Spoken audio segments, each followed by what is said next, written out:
that the central one is the sustaining power, means is the power by which we evolve. That means we get our sustenance as it is. This sustenance that we have got as a human being, when it is to be manifested on the 5 elements that we have within ourselves, the source is there, but we have to reach it to its different elements. When this interchange takes place, or we can say when we have to put this force outside, that is to be done through establishment of Dharma on these, like the superimposition, or you can say the connection. Like we can say there is sun. Sun is the source of light. And the source of light has come to this earth, which is created out of the 5 elements. So the sun's rays have to come. But when they come inside, in this room, what do? They enlighten this room. But it is only possible if there is Dharma, means the light is there, the rays are there. The rays can be obstructed by many things. If the rays are obstructed, then there is adharma. So, the source of Dharma, the spreading of Dharma, and ultimately the manifestation onto the 5 elements is a complete thing that is void. This play goes on within us. Our evolutionary power, which has worked from the very beginning, from matter sin, when the matter got itself organized, when we had carbon as tetravalent, then from carbon the life started. All this is the work of the sustaining force. Then we became human beings. Now we have got 10 dharmas within us, which we have to keep all right. These are the main 10 commandments. These 10 commandments we have to look after, and these are looked after by the people who are the primordial masters, as we call them, the incarnations of our, like Raja Janaka, like Moses, like Socrates, like Nanaka. The last one was the Shirdi Sai-nath. This is the principle, is there, is the primordial master. Now there is another principle that is in there, by which you receive it. This is called as the disciple principle, the primordial disciple principle, represented by the moon and the sun, presided by Buddha and Mahatma.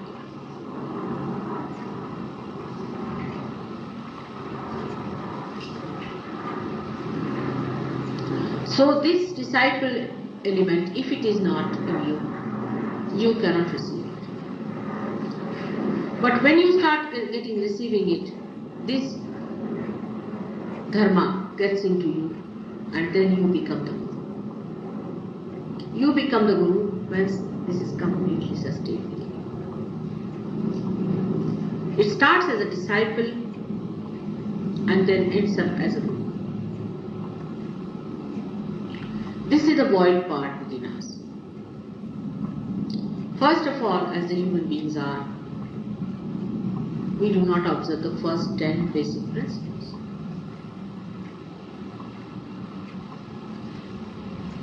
In this country, for example, or in the West, we observe the 5 of them because of law.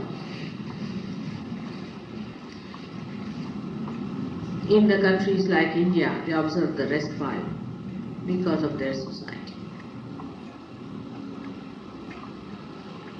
So in any way we are lacking some. 5 are missing here or 5 are missing there. This is the situation of the Dharma. today. The gurus and the disciples, they do this connection. And then the matter, which is created out of 5 elements, get vibrated. You can enlighten the matter. When the Dharma is complete, you can enlighten the matter. The rituals that these people used, which was called as simply dharmic krityas, they call them, these are the deeds of Dharma, is to worship, to do puja, and to pray to God, and to do all these things. Prayer. All these things, after some time, became absolutely deadened. Because there was no realized soul as a guru, and no realized soul as a disciple. So it was just a joke going on, you see. It has no meaning. Supposing I tell somebody who is not realized to give himself a bandhan, you cannot. He's coming back, don't you worry. Both of them have run away. Because he runs amok. The sister is realized, the wife is realized. Born. But the husband is like that, what to do? He came, ran away halfway, he still cannot decide which way to go. But he touched his hand.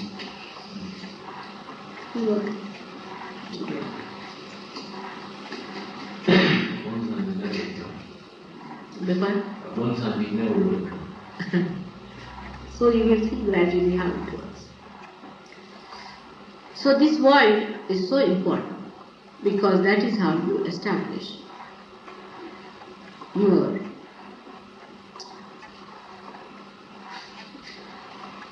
receiving ends in your being, the 5 elements within you. You know the 5 elements that exist. In Sahaja Yoga we try the other way now. Yes, I have tried it this way. Now what to do? This Dharma is all ruined. It is. There is another way.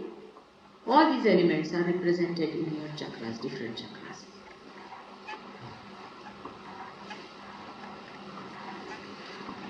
So why not take the Kundalini through these chakras and enlighten the elements themselves? Even there is no Dharma in a person, we can do. But then the Kundalini goes back to all the places which you have missed. But if you have been to some guru and you have bent your head before him, then the Kundalini stops at point. It goes here, there, it just stops. It doesn't go. It's very different. You have seen the void pulsating so badly.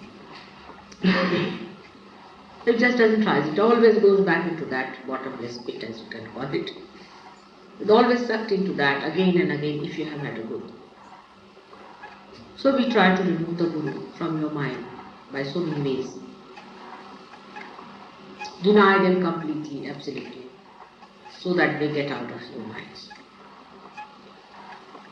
And again raise the Kundalini. And from the innermost,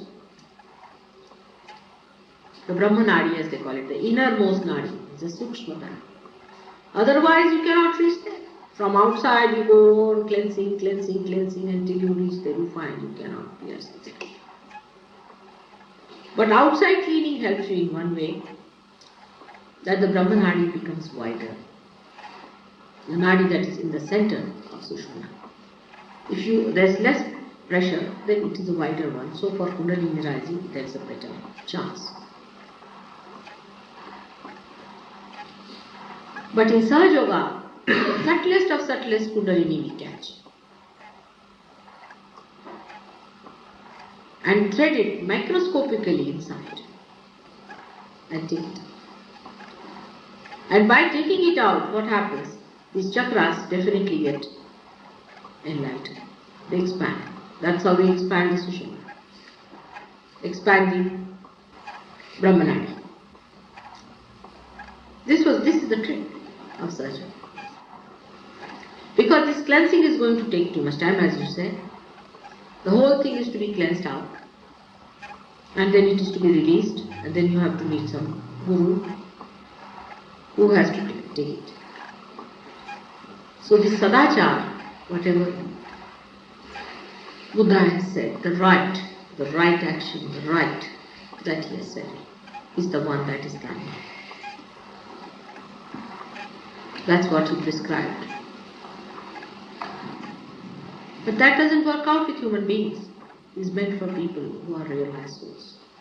Most of these religions are meant for realized souls. We can find them. Actually, realized souls only took to religion before.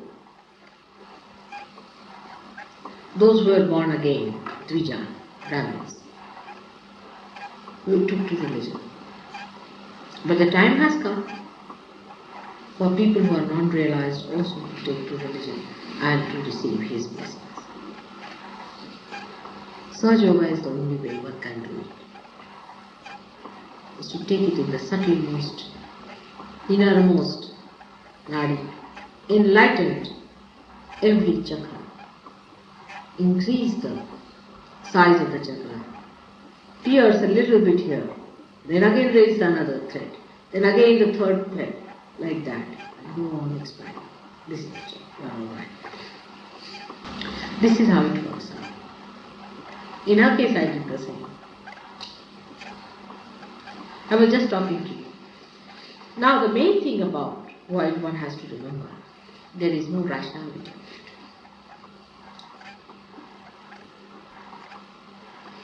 It's the hunger inside the stomach. And hunger has no rationality. If it is hungry, it will eat. It has to eat. No rationality can satisfy it. If you are hungry, you have to eat. And when you have spiritual hunger, the same hunger becomes subtler and subtler. Ultimately, it becomes a spiritual hunger. First, the hunger starts of, say, food, of primitive things. Then hunger for sex life, hunger for women, hunger for men, then for power, then for money, then the hunger for spirituality starts. When that hunger is concentrated and start rising without any rationality about it, you don't know why you are seeking. Like Buddha, he had everything. He had a wife, and his father had provided him with everything. Still, his heart was seeking. Why was he seeking? It's the hunger that is not rationality. That doesn't explain.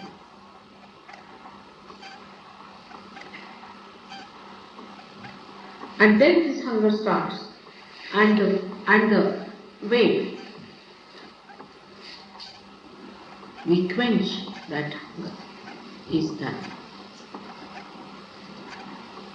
The way we keep it intact is the dharma. Supposing you are hungry, you go and eat some poison, then it is a dharma. I know you are hungry, but you have to eat proper food. The knowledge about that is dharma. What food you must eat, what books you must read, what people you must meet, how you should live, what should be your attitude towards others' things, others' wives, children, daughters, everything relating to the other. All that knowledge is dharma. But it has no rationality. Like you see a man ran away, say, with somebody's daughter. He would say, what's wrong? I cannot answer. I cannot answer. If a man has bad relations, say, with his own mother, he says, what's wrong in this? You cannot answer. There is no rationality. It is wrong. It is a fact. Thou shalt not commit adultery. Christ has said, even to have adulterous eyes is wrong. But the time it was Christ who came in, at the Moses time, people did not know this eye business. But Christ would see that, and he has said that those who have even adulterous eyes are committing a sin.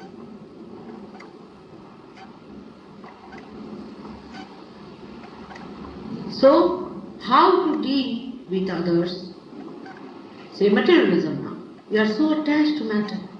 This is also a problem of the novice. Materialism is a false identification with matter. All false with matter, with human beings, with books, with all that is created, is the problem of Navi. So you can understand how important is Navi.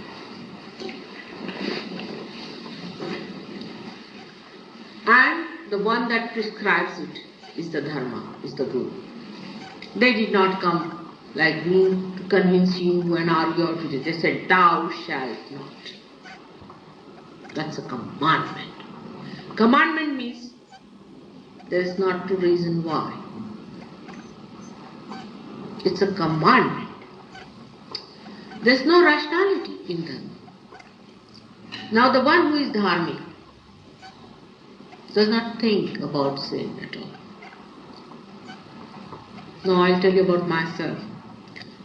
Say I go to a party and they start a cabaret dance. I do not think about it whether it is illegal or whether it is wrong with this or that. Nothing, I do not think, but immediately I want it. My grandchildren, you see, they one day were watching the TV and 3 of them came vomiting. I went and saw the TV and it was a horrid thing going on. They just came and started vomiting. There's no rationality about it. It is against human sustenance. It is subhuman. Like animals cannot feel the dirt or filth, we can. We feel horrible smell coming in. But those who work, say, in filth cannot feel any smell.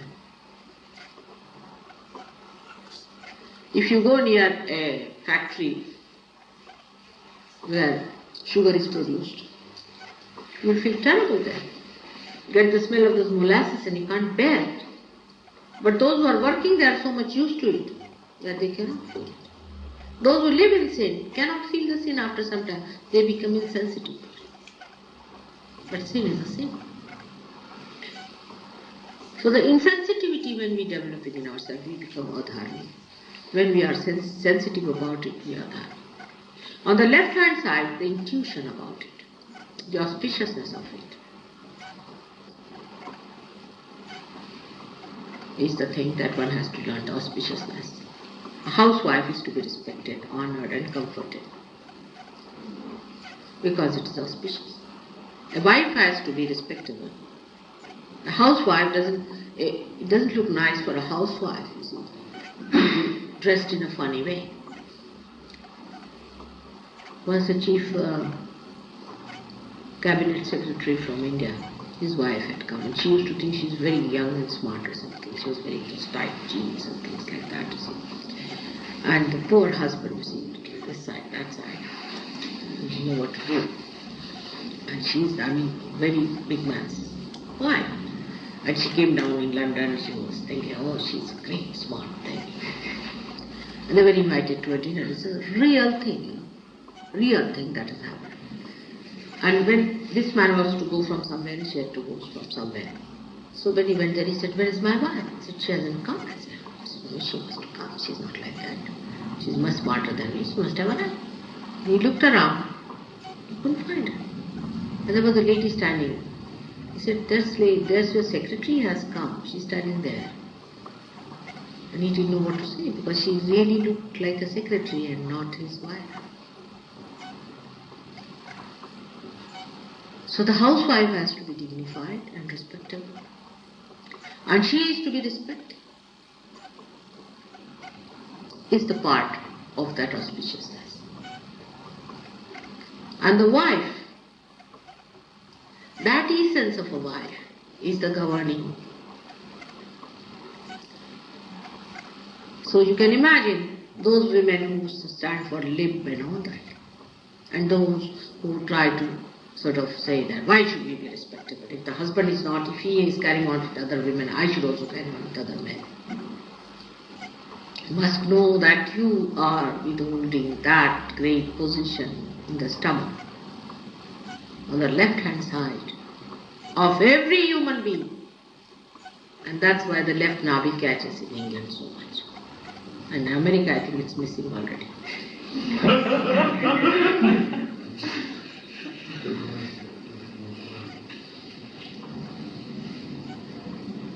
So that is to us, to a man, you see, who is so developed and so he thinks no end of himself, you see, and the civilization where work is so important and money is even more important than work is. To him it's silly to think that a housewife's respectability is so important in the play of the universe. Yes, it is. Where the women become respectable.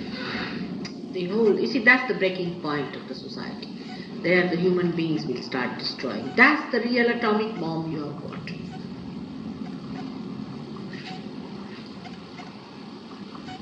But it is so, I cannot rationalize it, it is made like that.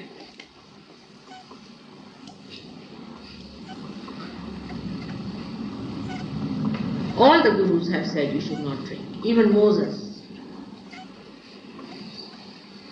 Every one of them has said you cannot drink. Means take any kind of alcohol or anything that will take away your awareness, because that is the place of your awareness. In the sense that whatever goes wrong here spoils your attention. And if your attention is spoiled, your awareness is spoiled. The attention is here. The attention is in the stomach, in the what. So how important is your attention? Wherever you put your attention, that works. When you are realized, then your attention is realized. Wherever you put your attention, it works like a spear. It works like a sword. It works like a loving hand. It works like a kiss. It works like a comforting heart. It is an enlightened attention in your stomach. You see, the mother has a child in the stomach, the woman, how it looks after the child, a little pain, how it protects. All that is there is given to us through our gurus, our own beings, which are our masters, who teach us. The stomach teaches you. Your stomach is your guru. Amoeba became a human being through this stomach only, through the hunger it had. If it did not have hunger, it would not have grown. And the hunger teaches you, and when you learn it properly, then you become the guru yourself of the whole world and the universe.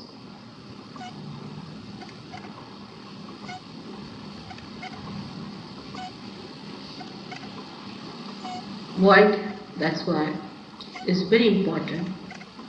And when you have had bad gurus, you have read horrible books, accepted them as facts and truths, then your void gets spoiled. Your attention gets spoiled. It goes to wrong things. Attention, when it works through your eyes, can also go to wrong things. Everywhere, wherever the attention moves, it can do wrong things if it is adharmic. But as I said, there is no rationality about it. Dharma is to be accepted. You cannot rationalize it. To a point one can. But how far it harms you, you cannot rationalize.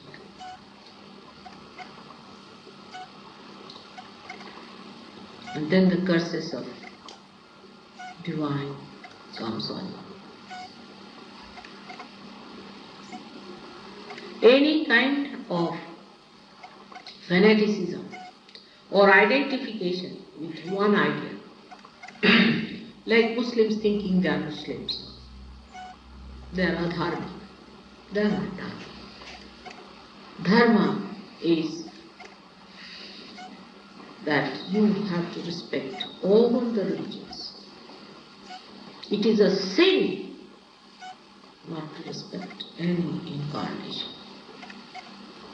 It is a sin not to respect any religion. And to identify with one and denounce the other.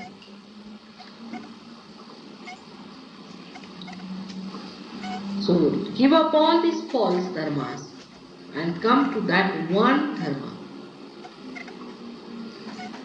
which involves you, which gives you light by which you can see the oneness among all these religions. As I have said it before, that they are like beautiful flowers on one tree, nurtured by one sun, adorned by one tree. But fools take the flowers out, say that these are our flowers and kill them. And when these flowers die, the ugliness becomes the so-called religions.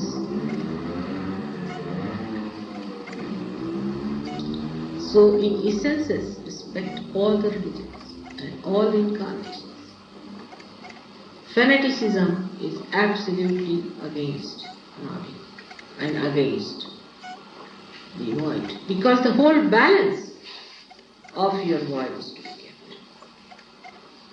In a very subtle and subtler form, you will be sticking on to it. Say you are born a Christian. So whatever you may try, you cannot get out of this feeling that we are Christians. You will have much more respect for Mary in heart than for, say, Lakshmi. While you are a Hindu, you will have much more respect for Radha than for Mary. That will be lingering on and lingering on. When you develop that balance of mind, then you are Dharma.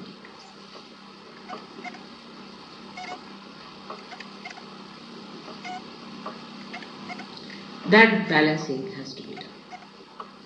So one realization is within you like this. And one realization is this way, among you. And this is Dharma.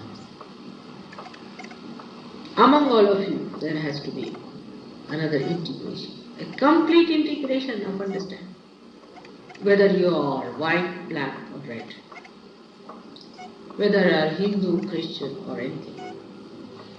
You must know that there is only one way, that is the living way of evolution, and that there is only one God, and all of them are aspects of the same God. And there is no quarreling among them. Why are you quarreling? This goes against the void.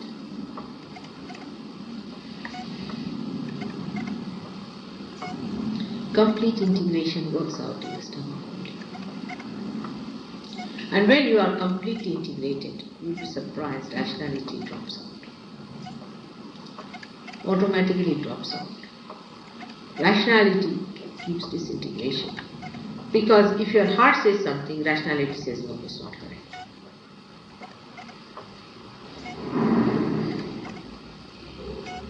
But if you take out your rationality there and just see for yourself, then wisdom comes in. And you just do it, whatever is wise and good for your spirituality.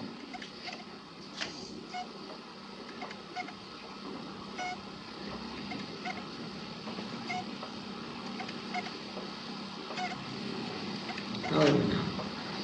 Better. So void we use in Sahaja Yoga in many ways. First of all, we have to see the void of a person, how he has got the void. You can see it very easily because it might be pulsating. Maybe not be in your presence, I don't know, but in my presence it does. But immediately you can feel the void. Now void you feel on here or on here.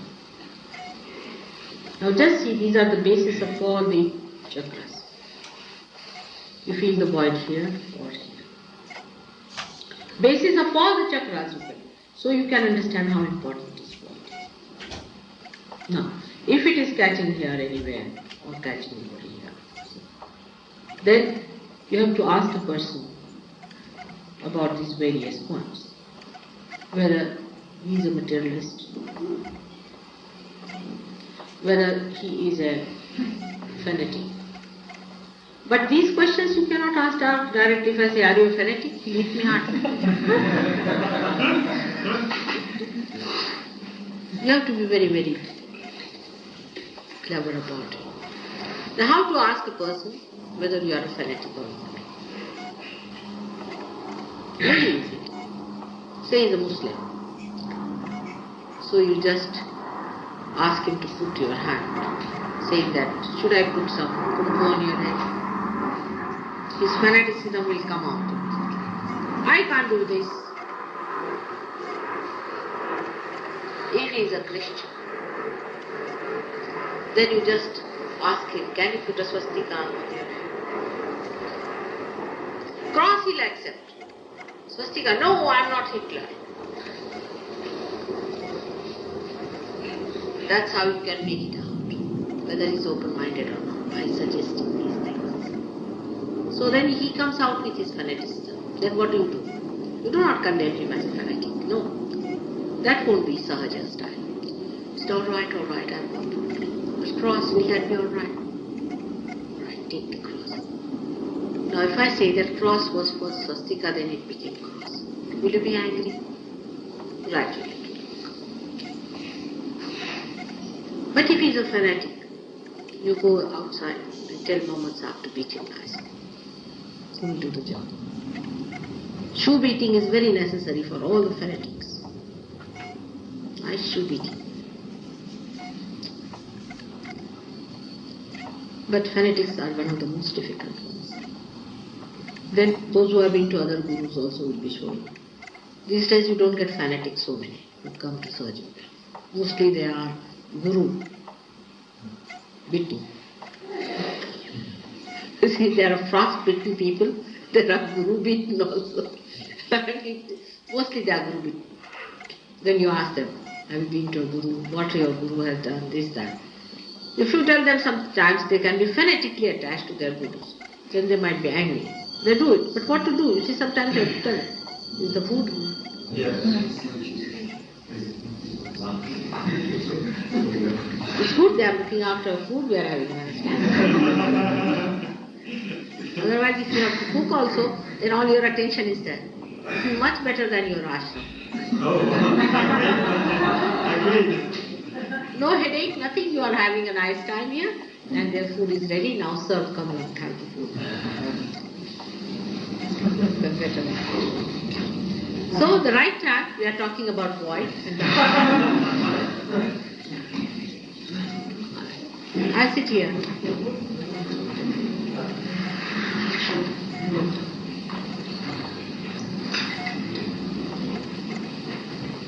All our hungers are being satisfied today. Yeah. Make the food also dharmic and then eat it. Good. How are you now? Better? Yeah. This will do good to many because so many are suffering from this guru disorder. How are you now? Good.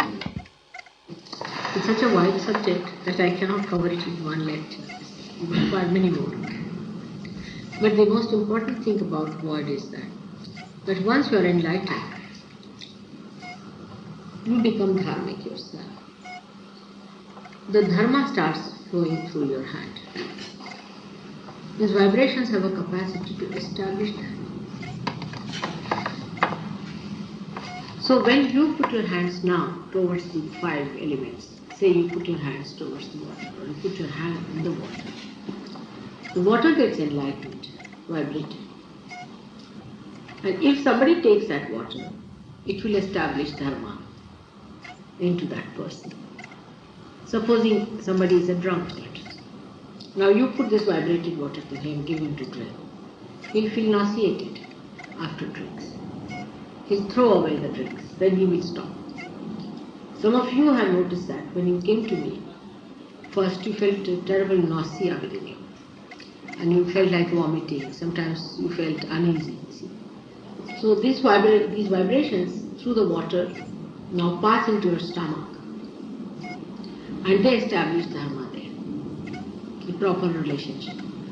It so happens that if you go on taking this water, the right side is that physically you feel alright, and the water can give you such a power that you may never get cancer of the stomach, never get any trouble with the stomach.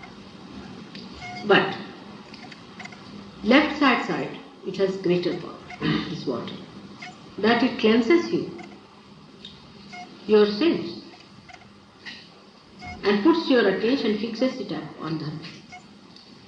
So your attention doesn't go, you are not tempted. That's how you have seen people who come to Sahaja Yoga can give up drinks easily. Because it turns your attention towards Dharma. Then if you want to take drinks, you just don't feel like after some time. You feel like vomiting, you feel like headache and all that. And it happens so easily. Now we know somebody here. He gave up all his drinking in no time. Otherwise it's not possible to do. But because of this happening in the stomach, now you cannot drink. Just imagine. This is the great thing about the world is that once you are enlightened, you can give something to the nature. You have been drawing everything from nature so far.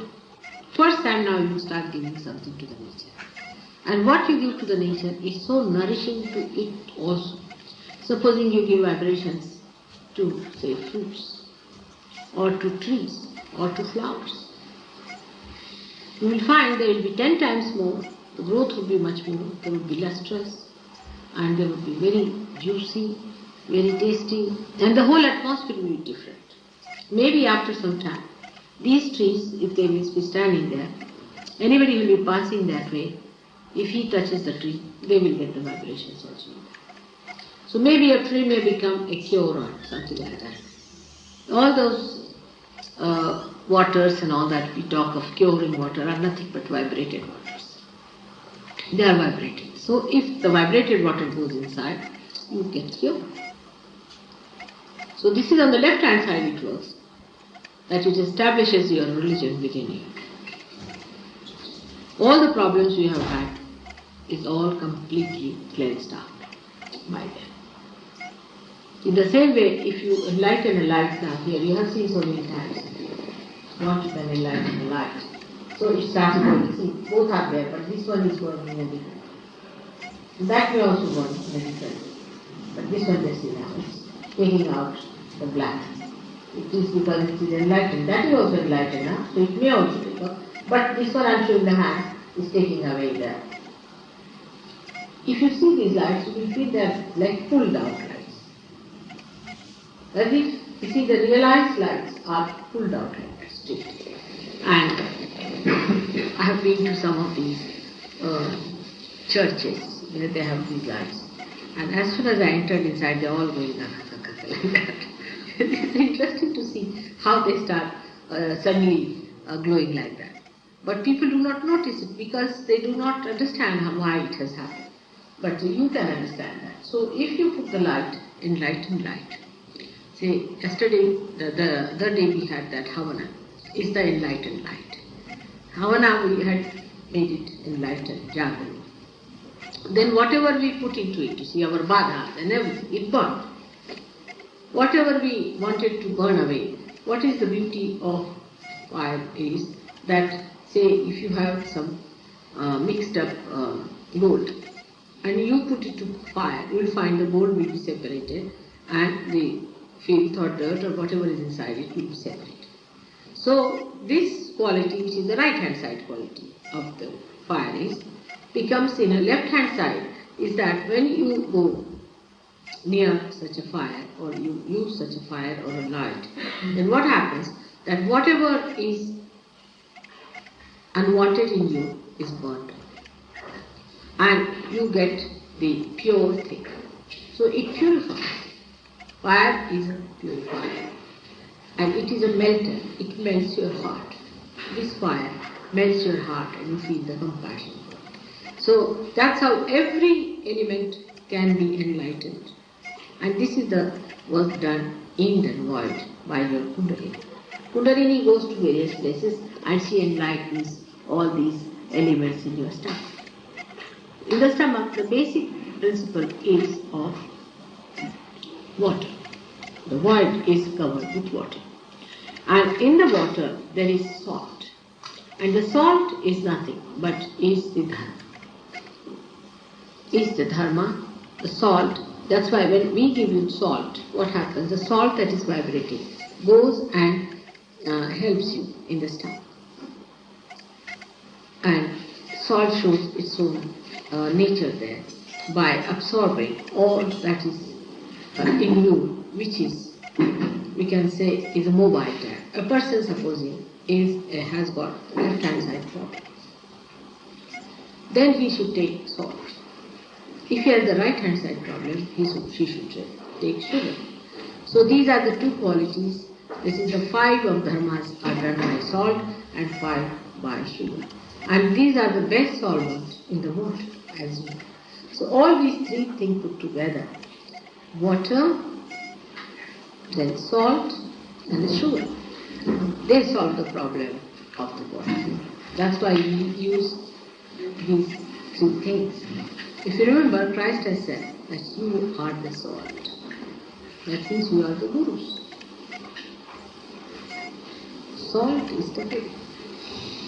That's why he said you are the salt, because you are the gurus. And salt dissolves into water.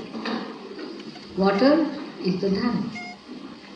They are the absorber. They always have a water of crystallization. It cannot exist without, the salt cannot exist without water. So the water and salt put together means ocean. So void is the ocean within us. That's why it is called as Saga. And all the oceans of the world are in our stomach. And if you want to hear them sometimes, you can put your thumb in my ears and you can hear them. Kavin has heard them. So you can hear them. So this is all the time this ocean is churned. And out of it comes out all that is good.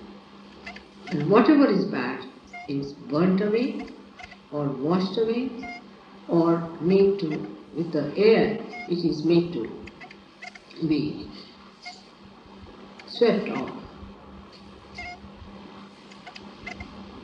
So the air element is also there. Air element that we see all around. So the vibrated air is a very important thing and it helps us.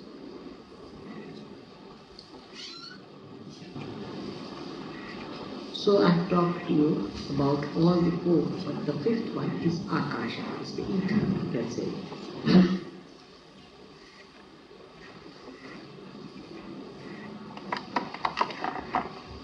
That works out. When you are a realized soul, then you also vibrate the ether.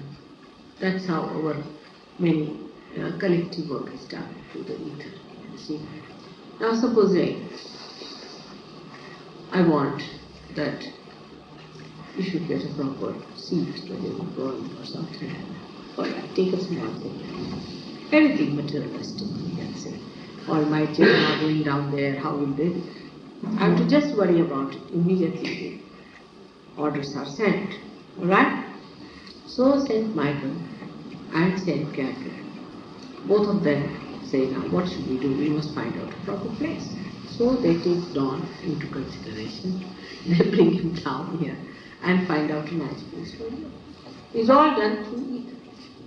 Ether is when it is enlightened, then it communicates the ideas, the things which are divine, or the divine desires are carried out. And then you are placed into the hand. Sometimes you are surprised, how am I here? How are you here? How do I meet you? I was not to come this time, and then how did I come? All these things can be done through the ether, which, we get our television and everything through ether. But on the television, if you say enlighten it, then it will so happen that a bad program won't materialize. It won't materialize. It can work very dynamically. You cannot imagine how these miracles take place. And real miracles are felt. Of course, we do feel the miracles of all the other elements, but it's not so obvious as that of the ether. Because you're suddenly surprised, how this wine? And everyone is surprised at it. Oh, here in the plate you get all this. So this is done by ether, and it is so miraculous. It is so miraculous that it is hard to believe that it is possible. Now this ether works daytime and night. It doesn't take rest anymore. It's all the time tatvara. Means it is all the time ready to work out the divine will. All the time it is ready to work out the divine will. It doesn't wait. It doesn't wait for anyone to give orders or anything. Just waiting there. As soon as it sees that this is desired, all right, nothing is to be told, just to desire, and you say that, oh, what will be happening to such and such person? Finish. It is being transmitted. The same ether that transmits the air transmissions, which you receive on the radio transmissions, the same one, when enlightened, does all this too. He works it out, everything that you want, it works it out. And that's how the angels show their karamat, their miraculous feats. But it is worth noticing all that and watching it and witnessing it and noting it down, oh, how it helped and how it worked out. And it also, ether when enlightened, brings people closer to divine power. It arranges and organizes. But now, one would ask, what is the necessity for God to have such complicated methods of enlightening the matter? Why not it has already the enlightened matter? This is a question one should ask. I mean, I'm asking as you people are there. So I'm asking you. Let's see the answer. That's no problem. Yesterday I told you to say that I'm not guilty. It's just a joke you are enjoying. You're just playing games with yourself when you say that. Because you like to play such terrible jokes with yourself. Don't say that you are at all. By saying that, you see, you are trying to enjoy a sort of sadism against yourself. You are against yourself. Self, that is your spirit.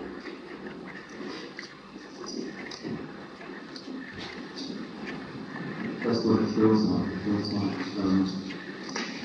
That's not a good thing. It's not what is wanted. It's not that is desired. So, just don't play on it. Whatever are your moods are not correct. They should not be there.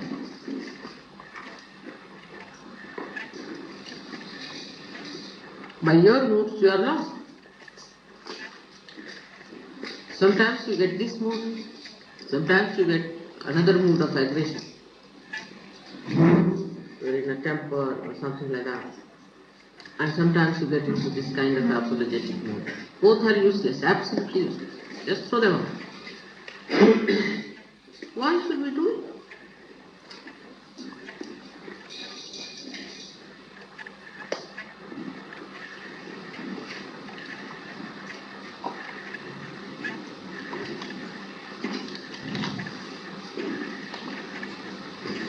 Both are mythical. What about positive? Yes, in positivity also the so-called positivity means aggression on others. You start showing your aggression on others. You can aggress others also. That even worse. Feelings like love and happiness. That's the thing I was saying. Be joyous. Be happy for what God has given you. Watch the words in the morning time. See the flowers in the morning time.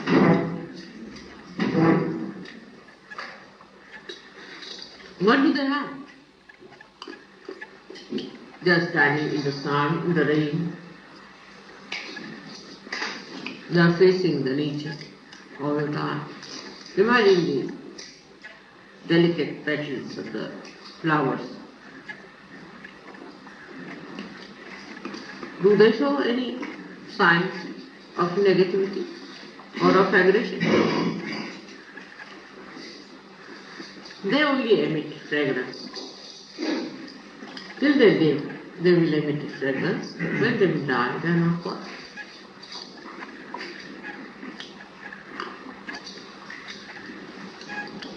Aggressive person cannot come to SahajaYoga. He cannot go very far. Neither is negative person.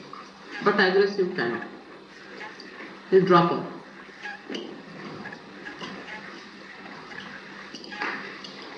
SahajaYoga recedes from such people.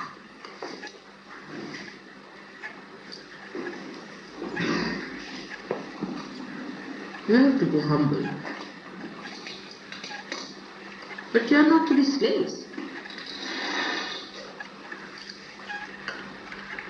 In extremes, at least one should know the difference between the two.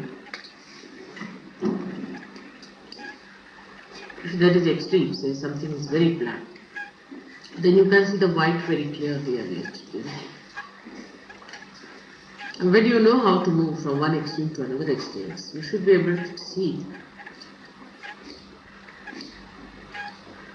both the things very clearly. And that's how you come to the center.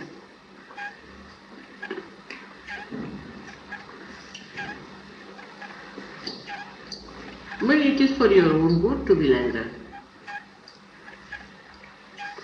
You may say, yes, we understand, Mother, but we can't do it. You can. You just watch yourself and see how it works, how your mind is working. It's your horse. You have to master it. You are supposed to be a rider and the horse is taking you somewhere wherever it feels like. Either to negativity or to the positivity, so-called, in the aggressiveness.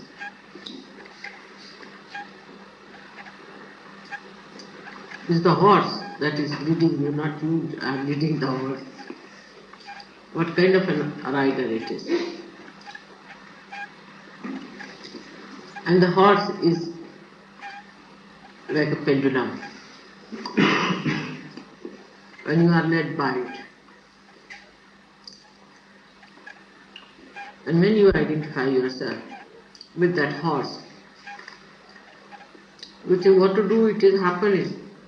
You can control it.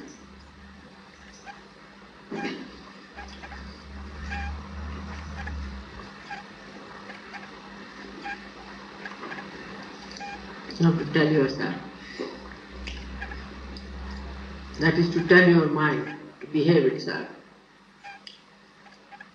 Otherwise you people cannot go very deep into something. You have to go much deeper. If you are worried about superficialities, you cannot go deep.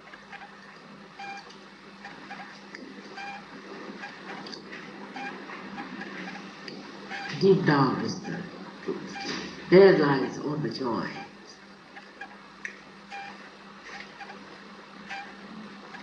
All the trees, all living things have their roots deep down. Find out your roots. Where are they? They are all embedded in your heart and your spirit.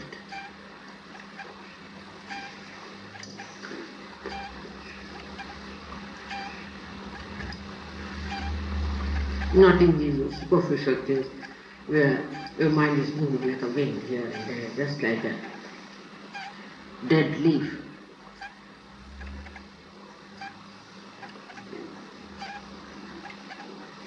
If a big train is coming and the train is faced, say, with some sort of an obstacle, it cannot stop. But if there's a little worm, and if it wants to save itself from the train, it can. It can hide itself into something. You are not a worm, you are a human being. A little living thing can do that much. You are a human being. And if you cannot stop yourself from your destruction,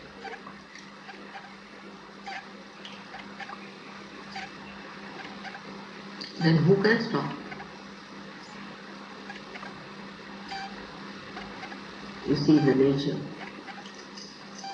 people live together. Tiger lives in a forest, and there are many creatures who exist.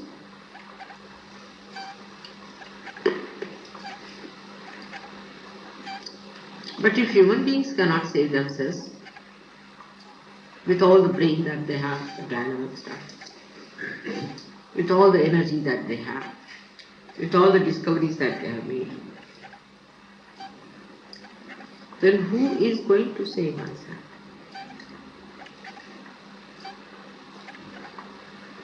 Either you aggress on others or you kill yourself. And then what should Mataji do? Or what should anyone do under these circumstances? But to make you face it.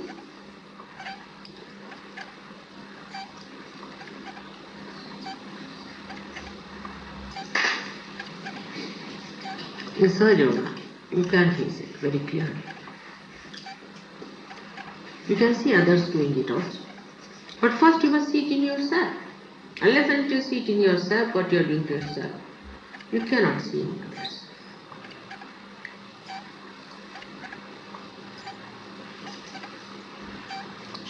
When I say you see it in yourself, you become self-centered.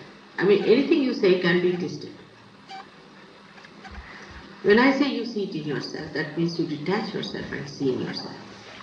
What is your mind doing? That's how you can learn others. Also that they are doing the same. Like a person is fond of good food.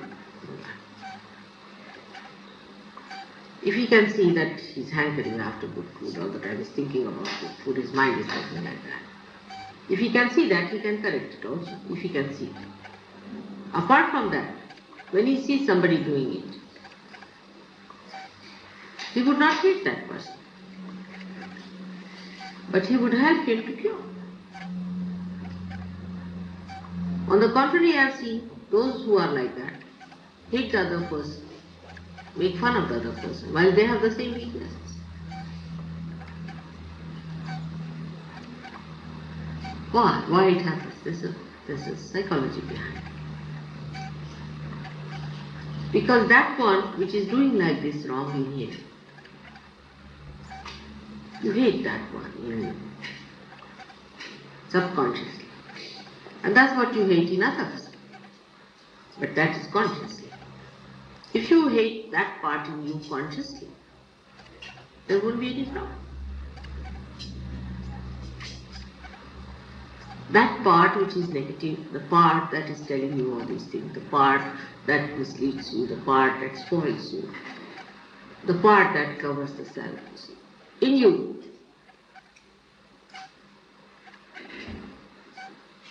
if you could manage to see that, I say, no, not that part. No. But then you start despising the whole. It's a very subtle thing. Either you move from this side to that side. If I try to push, you will just go like a spring to the other end. If I try to push from that side like a spring, you go to the other end. Thing is, the basic thing is the extremes are to be avoided. This is the basic point, is extremes to be avoided. If you feel you are getting negative, take a shoe, beat yourself nicely. Go out and shout. Or take a pillow and hit it hard. Alright? But if you are negative inside, what you will do? You will go and beat your wife. Or beat your husband, whatever may be the case.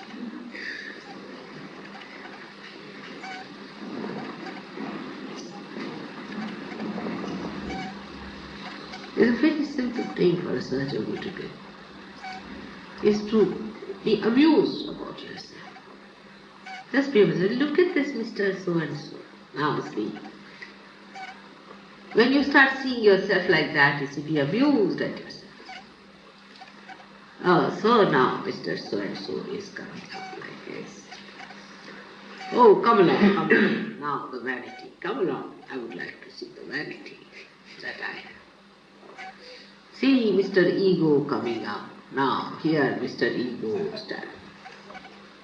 Then you start seeing. Be amused about it in the real sense. And you will be surprised that these things will drop off.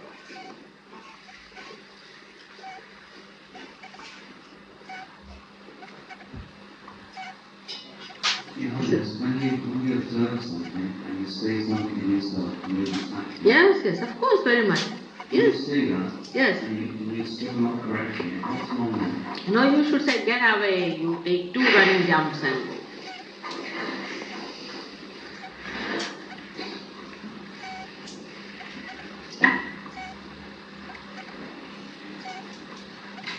That will help.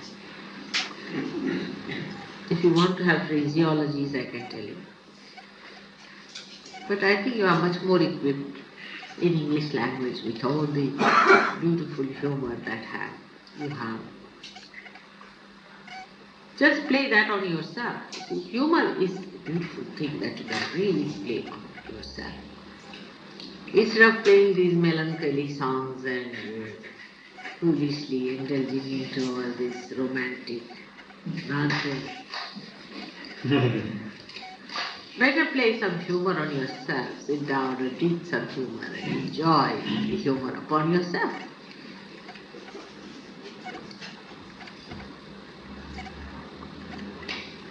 It works wonders.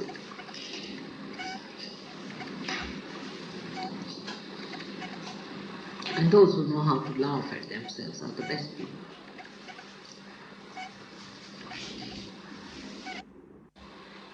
All that was foolish is chiseled out, and you see that beautiful joy-giving spirit manifesting itself beautifully when you are alone.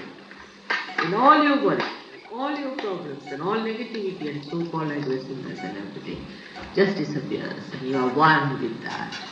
And you are seeing through that, the brilliance that it is. You are seeing through and feeling the dignity of that and the joy of it, the brilliance it is. Just think if you are the sun and you come and you see the sun coming, the rays coming and working it out and curing and changing the colors and giving life. Imagine how dignified you feel and how beautiful you feel. But you don't feel vain about it. If you are that, you just don't feel that there's something special about it. You just see it. Vanity comes when you don't have something. When you have it, you say, it's all right, it's me, it's just flowing. It's just watching it, how it's beautifully it is flowing. Because of scientific research in the psychological sphere, this myth has come to us that if you try to enjoy something like that, then you become proud. So you just don't enjoy. I mean, the sum total of the whole thing is psychoanalysis, that you don't enjoy anything in life. In the sum total, it comes to, if it is not worked with a realized soul, with the compassion and love and proper understanding, it amounts to that. That you just don't enjoy anything in life. You analyze everything. This way you are bad, that way you are bad. This way you are wrong, that way you are wrong. So you are wrong completely, you should be finished. You are good for nothing, useless, thrown away. End up in the lunatic asylums. Or in some other wretched place, which is not meant for human habitation at all.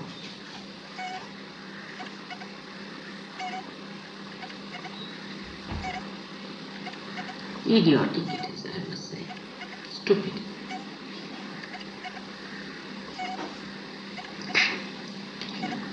It is like a, we call it in Marathi, dupatne is a thing we use for burning the incense, you see. It is hollow on this side and hollow on the other side also, because one side is the stand and the another side is where you put the incense. So you take that dupatna and you ask for something. See, something is given on this cup, you turn it round for the other side. So the other side feels hit, but this side that is filled in is gone. So you go to see, you want to see the other side now, that what is left in the other one is nothing is left altogether. It's finished. So it is said that hati dupatne dile means this dupatne is that thing is given to you in the hand. So first you see this side, you try to feel the joy in the cup. Alright? Then you turn it round to feel the other side of it. But this side you have to receive it and the other side is the support.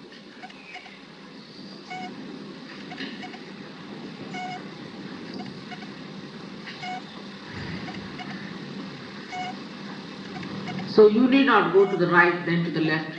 By the time you go to the left, the right is over, and the right side you run up to, the left is over. Just be in the center.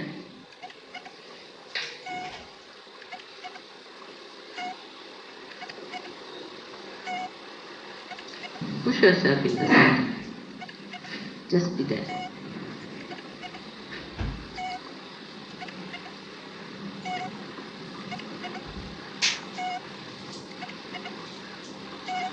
See the silence.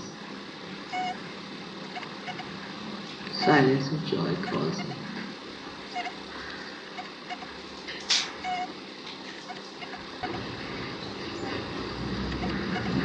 What's it? What happened? I'm sleeping. Sebastian was sleeping. That's the best. Huh? So perfectly regular and peaceful.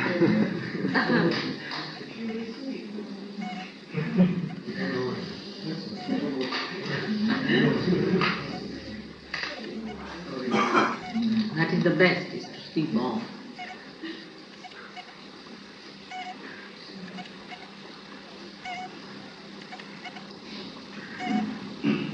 Now, any questions? How far would be concerned with other people sometimes? Was it?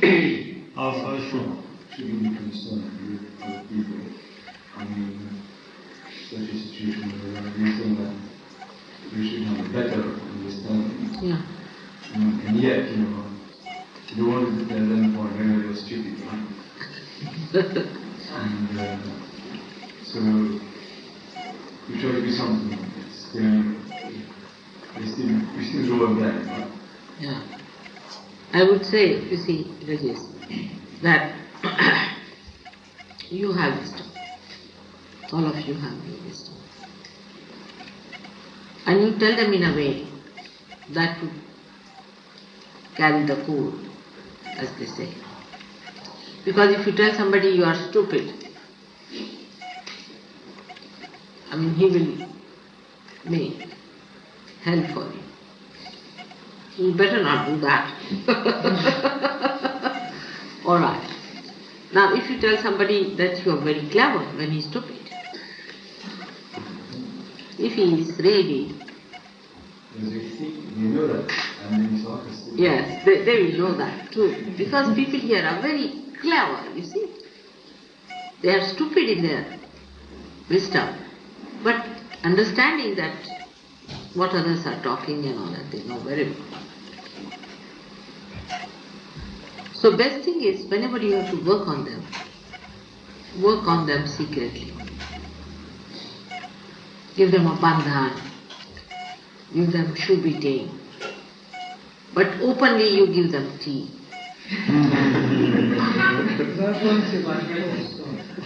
Why bring Of course. Keep Mataji's photograph and the candle there, and then invite, give them tea, give them some chanas. You see, that's how you have to work with these people. Because they don't understand this. They may be clever. So give them some chana. When they want to have some water, give them vibrated water.